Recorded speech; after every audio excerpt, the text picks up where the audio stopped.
Feeling that. Abolition is, in other words, the OR project, UR-reparations, the OR project, the ultimate project of reparations, the OR project, the ultimate project of reconciliation. See, in a certain sense, I'm not so much interested, though, I mean, I'll take it insofar as our kind of liberalist and neoliberalist world, which, don't get it twisted, is all up inside of evangelical and traditionalist Christianity. I'll go ahead and get with how can we all get along for a second, right? How can we make black and white come together? I'll work with that.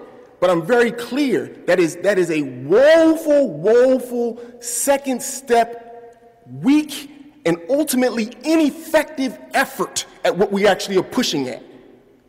What we need is a project of reparation, which is to say, the overcoming of a society in which the discourse of reconciliation, reparations, and repair is needed in the first place. That's the only way, and this is another way maybe to say what I mean by reparations, the only way to restore the value stolen in the stealing of land and labor to build the world that has been built.